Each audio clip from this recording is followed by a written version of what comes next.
있게 되기를 바랍니다. 오늘은 내가 어디 있느냐라는 제목을 가지고 창세기 3장 말씀 함께 나누도록 하겠습니다. 우리가 다 신앙생활을 하죠. 신앙생활을 하는데 이 신앙이라고 하는 것은 하나님을 알아가는 인생의 여정이다라고 할 수 있습니다. 우리 같이 한번 따라해 볼까요? 신앙은 하나님을 알아가는 인생의 여정이다. 평생 그 인생의 길을 동안에 하나님을 알아가는 것이 우리의 신앙이라는 것이죠. 교회 용어 사전에 보면 신앙을 이렇게 정의 내리고 있습니다. 신앙은 사전적으로 믿음의 대상을 굳게 믿고 가르침을 지키며 이를 따르는 일을 말한다. 신앙은 그 대상을 굳게 믿고, 대상이 제일 중요하다는 거예요. 그 대상이 나무냐, 돌이냐, 짐승이냐, 아니면 어떤 선한 사람이냐, 아니면 어떤 신적인 존재인가, 아니면 초월적인 어떤 가상에 만들어진 어떤 그런 존재를 믿는 것인가, 이것이 신앙에서 가장 중요한 것이라는 거죠. 성경은 이 신앙의 대상에 대해서 창조주 하나님이라고 말씀을 하고 있습니다. 성경에서 하나님을 창조주라고 말씀하고 있는 것은 굉장히 중요합니다. 왜냐하면 창조주라는 것은 우리가 이 세상에 지금 어떻게 존재하고 있는지, 존재할 수 있는지를 설명하는 그런 일이기 때문에 그래요. 선하신 하나님, 좋으신 하나님, 이런 부분도 굉장히 중요하지만 창조주 하나님, 이 천지 만물을 창조하신 분, 창조하셨으니까 우리가 지금 존재하는 것이죠.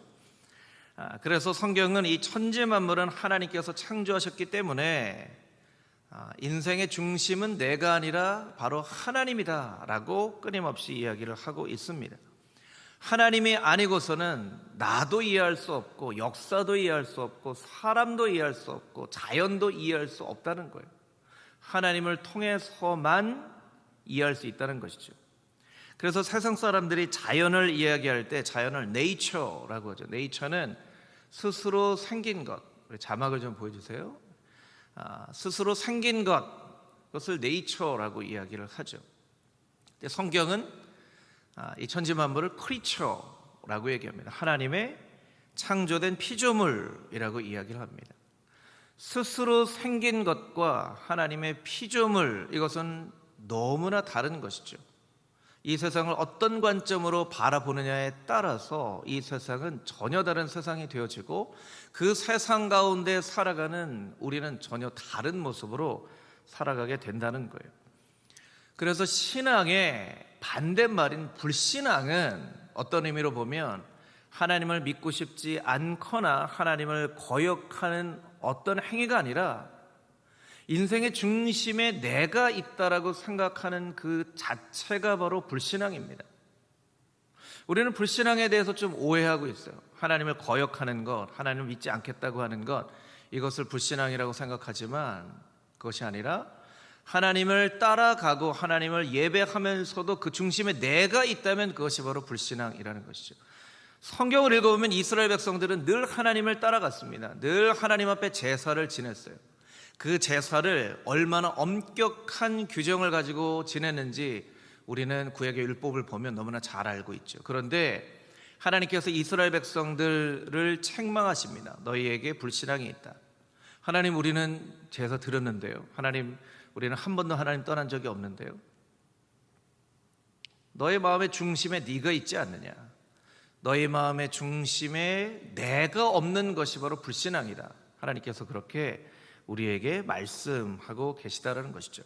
그래서 신학자인 도널드 맥컬로우 교수는 어떤 이야기를 하냐면, 자기의 목적에서 비롯된 신, 혹은 자기의 이해에서 비롯된 신, 그리고 자기의 체험에서 비롯된 신은 진짜 하나님이 아닙니다. 그럼 잘 이해해야 됩니다. 자기의 목적, 신앙생활의 목적이 있다는 거예요. 그 목적에서 비롯된 하나님, 내가 이해할 수 있는 영역에서만 이해할 수 있는 하나님, 그리고 내가 체험하는 그 체험의 한계 안에 갇혀있는 하나님은 진짜 하나님이 아니라는 거예요. 우리가 하나님을 믿는다라고 이야기를 하면서도 정말 진짜 하나님을 믿는 것인지, 내가 만들어 놓은 금송아지 같은 하나님을 믿는 것인지 우리가 한번 심각하게 생각을 해볼 필요가 있다는 거예요. 여러분, 성경을 읽으면서도 우리가 하나님에 대해서 너무나 많은 오해를 가지고 있어요. 너무나 많은 오해를. 그러면 그 하나님에 대해서 제대로 잘 알지 못하는, 우리가 오해하고 있는 하나님, 그 하나님을 믿는 우리는 어쩌면 늘 예배하고 말씀을 읽고 기도하면서도 불신앙의 모습으로 하나님을 믿고 따르는 그런 사람일 수도 있다는 거예요. 그래서 오늘의 말씀을 통해서는 우리가 하나님을 정말 제대로 잘 알고 있는가, 그 질문을 한번 던져보기를 원합니다. 오늘 두 가지 메시지를 함께 나누도록 할 텐데요. 먼저 8절에서 10절까지 있는 말씀을 같이 한번 다시 읽도록 하겠습니다. 8절에서 10절까지 있는 말씀입니다. 시작. 그들이 그날 바람이 불 때 동산에 거니시는 여호와 하나님의 소리를 듣고 아담과 그의 아내가 여호와 하나님의 낯을 피하여 동산 나무 사이에 숨은지라. 여호와 하나님이 아담을 부르시며 그에게 이르시되 내가 어디 있느냐. 이르되 내가 동산에서 하나님의 소리를 듣고 내가 벗었으므로 두려워하여 숨었나이다. 아멘. 창세기 3장은 인간이 최초로 죄를 짓는 말씀이죠. 간교한 뱀에게 속아서 선악과를 따먹습니다. 하와가 따먹죠. 그리고 하와는 그것을 아담에게 권유합니다. 아담은 그것을 뿌리치지 못하고 같이 선악과를 먹음으로 죄를 저지릅니다. 사탄의 이야기대로 눈이 밝아졌습니다. 눈이 밝아졌는데, 눈이 밝아지고 나서 처음 느낀 감정은 부끄러움이었어요. 여러분, 눈이 밝아지는 것보다 더 중요한 것은 눈이 밝아지고 나서 처음 느끼는 느낌이 무엇인가? 우리가 똑똑해지는 것도 참 중요하지만 똑똑해진 다음에 무엇이 보이는가? 세상을 정말 선한 세상으로 만드는 방법이 보이는가? 아니면 이렇게 하면 사기를 제대로 쳐서 돈을 많이 벌 수 있겠구나, 이런 것이 보이는가? 눈이 밝아지는 것보다 그 다음에 느끼는 감정이 중요한데, 첫 감정은 부끄러움이었어요. 그럼 첫 번째 행동은 무엇이었습니까? 하나님을 피해서 달아나는 것이었습니다. 숨는 것이었습니다. 사단의 이야기는 절반만 맞아요. 우리가 늘 기억해야 됩니다. 사단의 얘기는요, 절반만 맞아요. 절반만. 완전히 다 틀린 것도 아니고 절반만 맞아요. 그러니까 사단의 목소리를 우리가 분별하기가 참 쉽지 않죠. 얼핏 보면 맞는 것 같이 보입니다. 눈이 밝아져요. 부끄러워하고 하나님을 피합니다. 하나님의 음성을 듣는데 아담과 하와가 하나님을 피합니다. 이제 저희 집에 아이들이 많잖아요. 아이들이 첫째, 둘째, 셋째, 넷째 자라면서 꼭 하는 장난이 있어요. 어떤 장난이냐면, 제가 집에 들어가는 인기척이 나면 아이들이 문 뒤에 숨어 있다가 제가 들어갈 때 와! 하고 깜짝 놀래키는 거죠. 진짜 깜짝 놀라는 때도 있고요, 깜짝 놀란 척 해주는 때도 있고, 어떤 때는 제가 오히려 와! 하고 깜짝 놀래키는 그런 경우도 있죠. 요새도 예담이가 가끔 합니다. 가끔 하는 건지 저를 위해서 가끔 해주는 건지 잘 모르겠지만 가끔 합니다. 그럼 제가 깜짝 놀라는 그런 것을 하면 예담이가 얼마나 좋아하는지 몰라요. 제가 놀래주죠, 예담이를 위해서. 이게 제대로 된 아들과 아버지의 관계이죠. 만약에 아버지가 들어가는데 아들들이 어디론가 아버지가 오는 인기척을 듣고 숨어 들어간다면 그것은 제대로 된 관계가 아니죠. 지금 아담과 하와가 이런 제대로 된 관계가 아닌 잘못된 관계 가운데 있다라는 거예요. 왜 이런 잘못된 관계가 되었습니까? 하나님의 음성을 듣지 않고 사단의 음성을 들었기 때문입니다. 하나님의 음성을 잘 묵상하고 생각을 해야 되는데 하나님의 음성을 잘 묵상하지 않았어요. 하나님이 우리에게 주신 복은 언어를 통해서 옵니다. 언어가 참 중요합니다. 하나님께서 예수님을 축복하실 때 뭔가 하늘에서 막 돈다발이 떨어진 게 아니에요. 그냥 하늘에서 음성이 들렸습니다. 이는 내가 참으로 사랑하는 아들이요 내가 참 기뻐하는 자다. 하나님의 예수님을 향한 축복은 언어를 통해서 왔죠. 예수님의 치유는 다 치유의 선포의 언어를 통해서 이루어집니다. 반면에 사단의 유혹도 언어를 통해서 옵니다. 참으로 너희에게 동산나무의 모든 열매를 따먹지 말라고 하더냐? 물어보는 거예요. 정말이야? 정말이야? 정말 먹지 말라고 했어? 정말이야? 에이, 죽을까? 에이, 하나님이 너 사랑하시는데, 사단의 말은 절반만 맞다고 했죠. 하나님이 너 그렇게 사랑하시는데 널 그렇게 죽일까? 하는 거예요. 창세기 강해, 하용조 목사님의 창세기 강해집을 보면 이런 표현이 나와요. 참 멋진 표현인데요. 언어가 문화를 만들고 문화가 미래를 만드는 것입니다. 한번 따라해 볼까요? 언어가 문화를 만들고 문화가 미래를 만드는 것입니다. 네, 언어는 문화를 만들고 그 문화가 미래를 만들어요.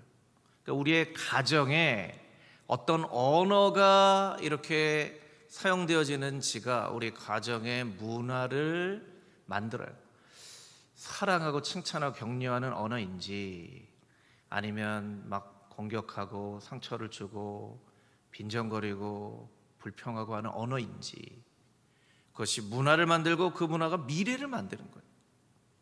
우리의 자녀들이 사용하는 언어가 굉장히 중요하죠.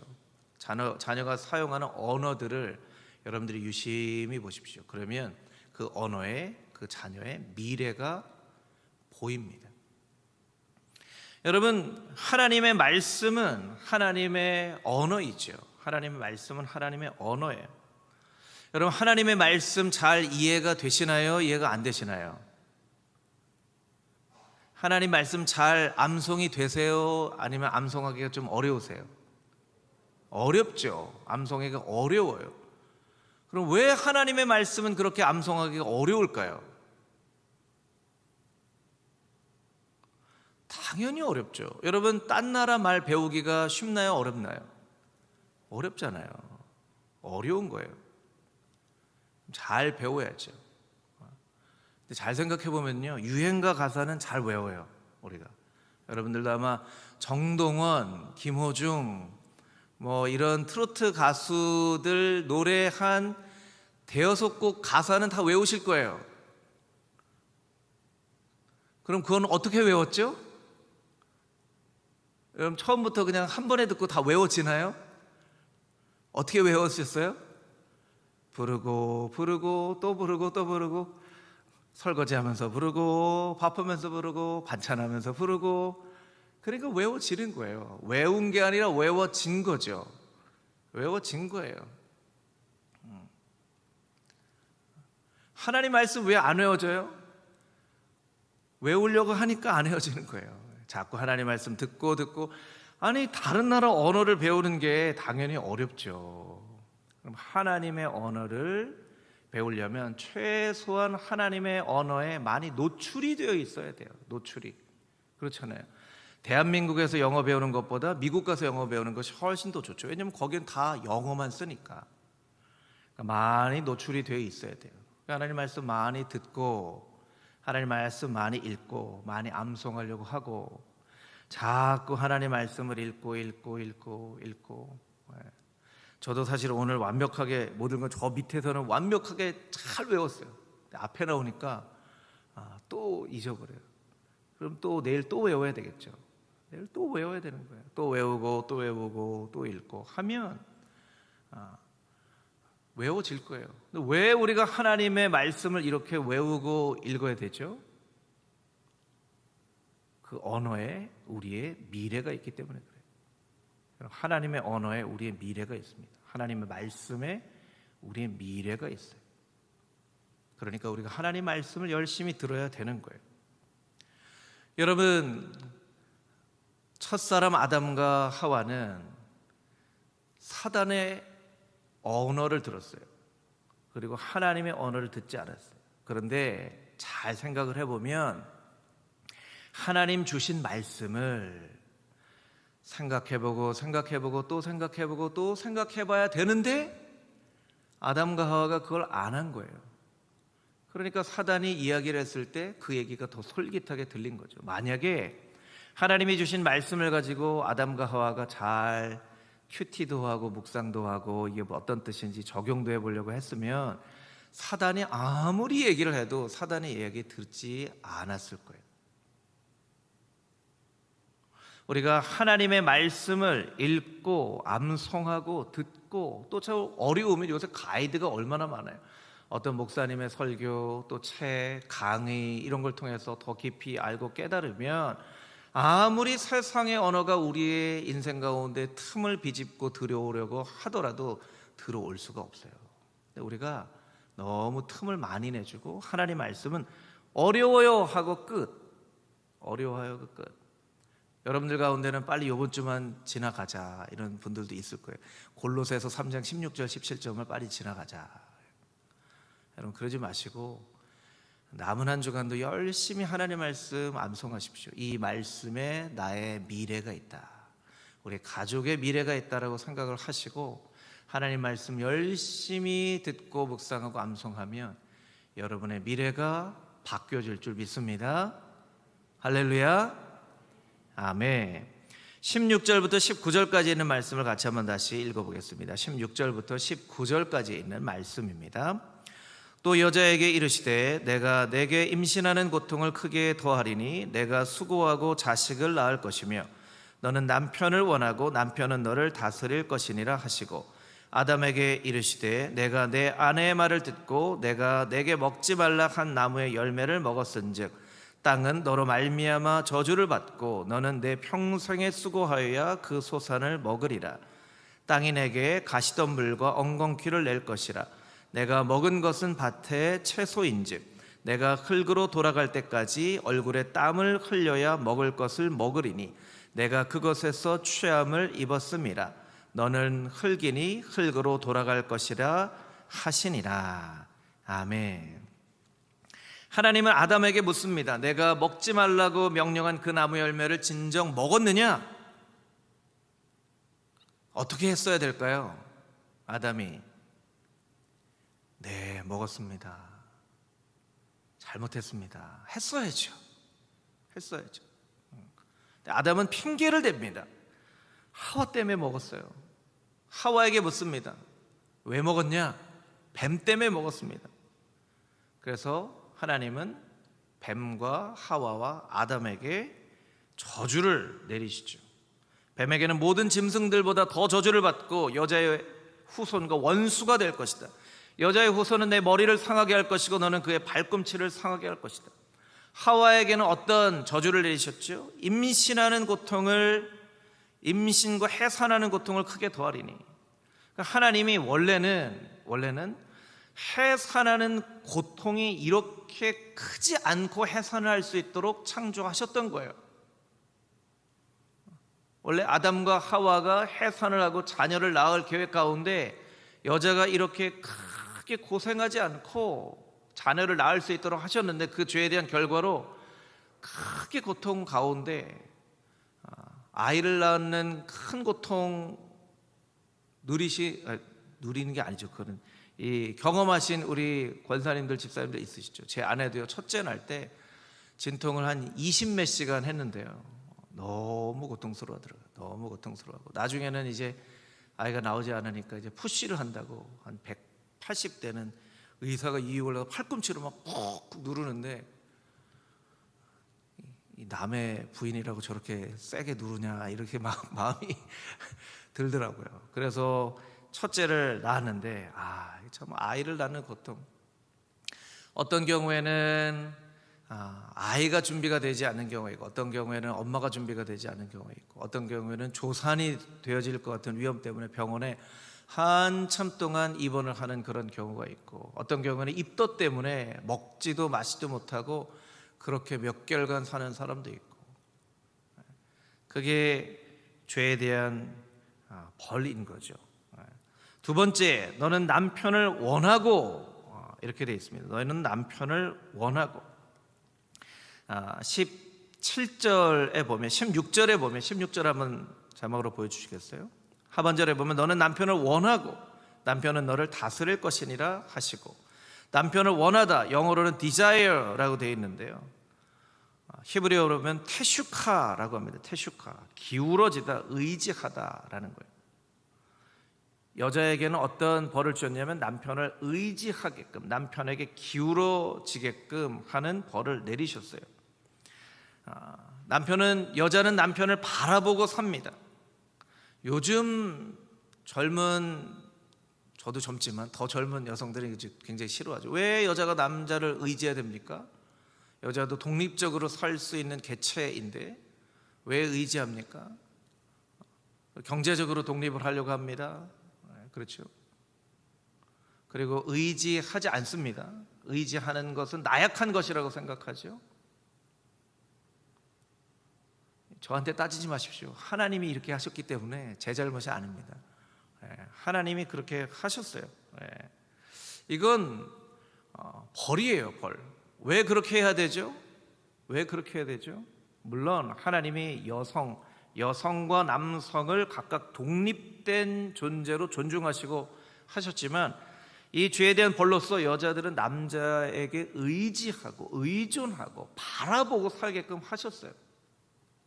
왜 그렇게 살아야 됩니까? 이거 남녀 차별 아닙니까? 하는 사람들은요, 이런 거하고 똑같아요. 예전에 초등학교 때 뭐 잘못하면 저기 뒤로 나가서 손 들고 서 있어, 선생님이 이렇게 혼낼 때가 있잖아요. 그러면 어떤 학생이, 선생님 제가 잘못은 했지만 왜 이렇게 손을 들고 서 있어야 됩니까? 앞으로 나란히는 안 됩니까? 옆으로는 안 됩니까? 이렇게 하는 거하고 똑같아요. 어떤 사람이 잘못을 저질렀습니다. 법정에서 판사가 징역 5년형 땅땅땅 하는데 그 죄인이, 아니 5년 갇히는 건 괜찮지만 왜 꼭 감옥에 갇혀야 됩니까? 저는 무인도로 보내주시죠. 이런 거랑 똑같아요. 이건 그냥 하나님께서 벌을 주시는 거예요. 벌을. 이것은 남녀 차별이 아닙니다. 남녀 차별이 아니고 하나님께서 벌로서 그렇게 하게끔 하는 거예요. 그러니까 남녀를 독립적으로 창조하시고 하나님께서 각자에게 정말 하나님의 성품 형상을 주셨다는 것과 이 창세기에 죄를 지은 것으로 인하여서 받은 벌을 우리가 잘 구분해서 이해를 해야 돼요. 잘 이해를 해야 돼요. 남자들에게는 어떤 벌을 주셨죠? 평생 동안 수고를 하여야 땅의 소산을 얻게 될 것이다. 남자들은 평생 동안 수고를 해야 돼요. 요즘 남성들에게 있어서 가장 큰 관심은 조기 은퇴인 것 같아요. 조기 은퇴. 그것을 일명 파이어족이라고 하죠. 파이어족. 파이어가 무슨 뜻이냐면요, Financial Independence, 경제적인 자립을 하는 거죠. Retire early, 빨리 은퇴한다는 거예요. 앞자를 따서 fire. 경제적으로 빨리 자립하고 빨리 은퇴해서 내가 살고 싶은 삶을 산다는 거예요. 그래서 유튜브나 인터넷에 보면 파이어가 제 꿈입니다. 제 꿈입니다. 빨리 파이어 했으면 좋겠어요. 이걸 위해서는 얼마를 모아야 되는지, 이걸 어떻게 해서 어떻게 하는지 이렇게 막 엄청 많이 올라와 있어요. 근데 저는 이 파이어족들이 사는 세상에 살아봤잖아요. 어디냐면 뉴질랜드예요. 뉴질랜드.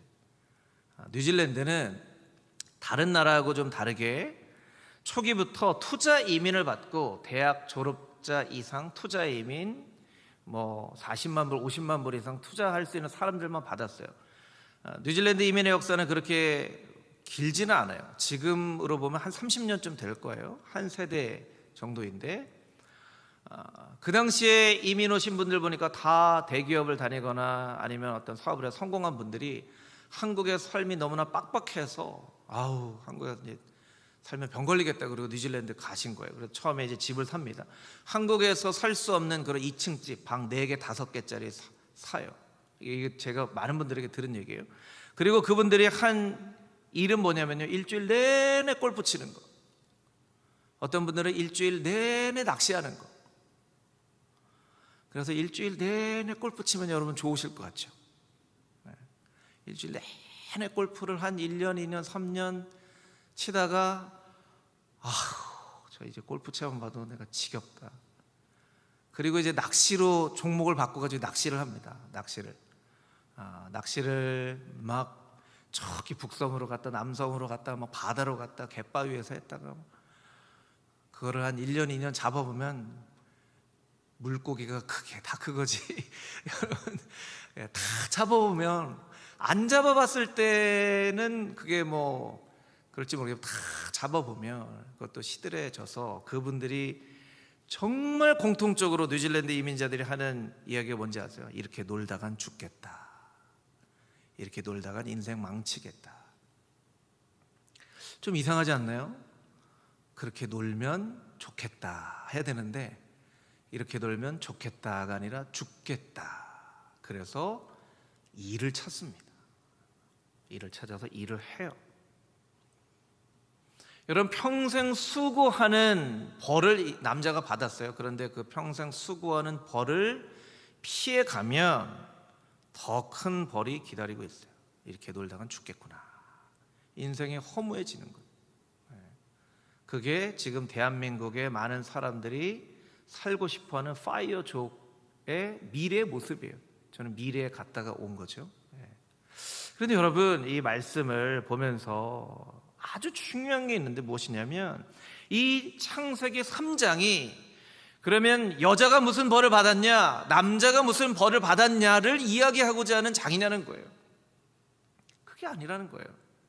이 창세기 3장이 이야기하고 싶어하는 것은 무엇이냐면 이 본문 가운데 인간이 죄를 지은 이 본문 가운데 있는 하나님은 어떤 마음을 가지고 계시냐 하는 거예요.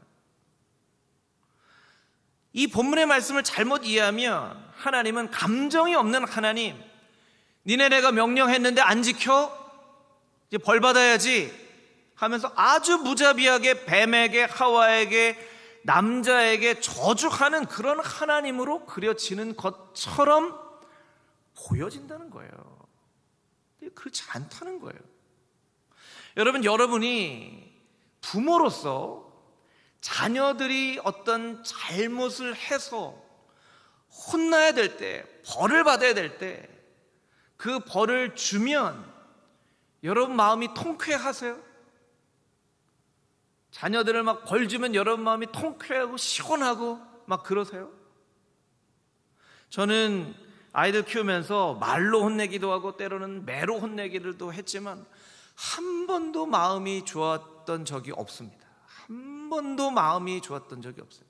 혼을 내고 나면 잘 때 늘 아내랑 가서 종아리를, 매를 맞았으면 종아리를 이렇게 쓰다듬고 머리를 쓰다듬고 아휴 왜 이렇게 혼을 냈지 하고 자책을 하기도 하고 한 번도 좋아본 적이 없어요.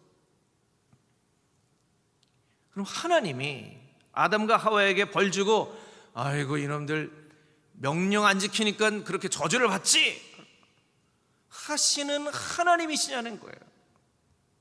그렇지 않다는 거예요. 하나님의 마음이 얼마나 아팠을까. 아담과 하와가 죄 짓는 것을 보시고 하나님이 얼마나 마음이 아팠을까. 저러면 안 되는데 저러면 안 되는데. 하나님 마음이 얼마나 아팠을까. 이 하나님의 마음을 깨닫지 못한다면 성경을 제대로 읽지 못하는 거예요. 성경을 오해하는 거죠. 하나님의 마음, 아담과 하와를 창조하고 심히 좋았다라고 말씀하시고 정말 아담과 하와를 바라보면서 사랑의 눈빛으로, 저는 아직도 예담이를 보면 너무 사랑스러워요. 너무 사랑스러워요.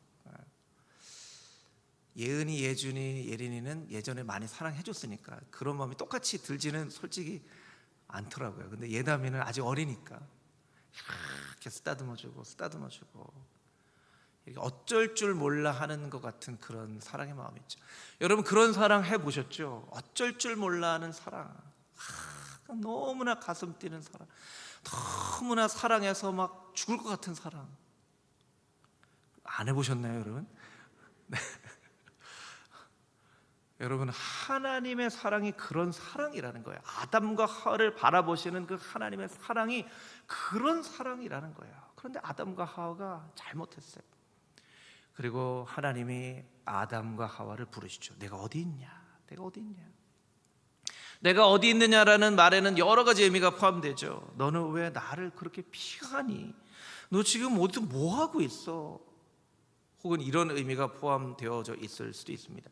숨지 말고 나와, 내가 도와줄게. 숨지 말고 나와, 내가 도와줄게. 아담과 하와는 하나님의 자녀였고 하나님의 친구였는데 죄를 짓고 나니까 하나님을 피해 도망하는 도망자가 되어져 버렸어요. 여러분, 도망자가 할 일은 딱 하나밖에 없습니다. 자수하는 거죠. 자수. 잘못했습니다. 아담과 하와가 하나님이 어디 있느냐라고 말씀하셨을 때 자수했어야 됐어요. 핑계대지 말고 자수했어야 됐어요. 하나님 잘못했어요. 했어야 되는데 아담과 하와는 핑계를 댑니다. 여러분, 사단의 간교한 계략은요, 하와에게 선악과를 따먹게 한 것으로 끝나는 것이 아니라 그로 말미암아 생겨진 죄책감으로 하나님이 물으실 때 하나님 잘못했습니다 하지 않고 핑계를 대는 것에 사단의 계략이 있었어요. 아담이 하와에게 핑계댔을 때 사단은 씩 웃었을 거예요. 그렇지, 여기서 잘못했다고 하면 안 되지 했을 거예요. 아담과 하와는 하나님 앞에 돌아갔어야 됐어요. 왜냐하면 하나님은 너무나 가슴 아파하는 그런 진실한 사랑으로 아담과 하와를 사랑하고 계셨기 때문입니다. 여러분, 성경을 읽으면서 누구든 하나님을 무자비하고 또한 사랑이 없고 감정이 없고 심판하기를 좋아하는 하나님이라고 생각하는 분은 정말 하나님에 대해서 너무나 큰 오해를 하고 있는 분이고요. 뿐만 아니라 그런 생각 자체가 불신앙이에요. 하나님을 제대로 깨달아 알지 못하기 때문에. 우리 하나님 그런 하나님 아니십니다. 지금도 우리를 바라보시면서 그 심장이 찢어질 듯한 사랑으로 우리를 사랑하고 계시는 분이 바로 우리 하나님이세요. 그리고 하나님은 언제든지 우리가 하나님 앞에 오는 것을 원하세요. 그래서 우리가 오늘도 하나님 앞에 이렇게 나올 수 있는 것입니다. 여러분, 창세기의 말씀을 읽으면서 하나님이 어떤 분이신지, 하나님이 어떤 마음으로 지금 나를 사랑하고 계시는지 그 하나님의 마음을 잘 이해하고 깨달을 수 있는 놀라운 지혜가 여러분 모두에게 있게 되기를 주님의 이름으로 축복합니다. 아멘. 함께 기도하겠습니다. 하나님, 아담과 하와가 죄를 짓고 하나님으로부터 큰 저주와 벌을 받습니다. 그래서 우리는 차칫 하나님에 대해서 오해를 합니다. 하나님은 벌을 주시고 하나님은 정말 바늘 하나 틈 없이 그렇게 완벽함으로 우리에게 요구하고 계시는 하나님이시라고 우리가 오해를 합니다. 그러나 하나님은 우리를 너무나도 사랑하시는 하나님이시고 지금도 우리를 바라보시면서 하나님의 그 놀라운 사랑으로 우리를 부르시고 붙잡아 주시고 인도하시는 하나님이신 것을 우리가 기억하게 하여 주시고 그 하나님의 사랑 안에 늘 거하며 살아갈 수 있는 하나님의 거룩한 백성들 다 되게 하여 주시옵소서. 살아계신 예수 그리스도의 거룩하신 이름으로 기도합니다. 아멘.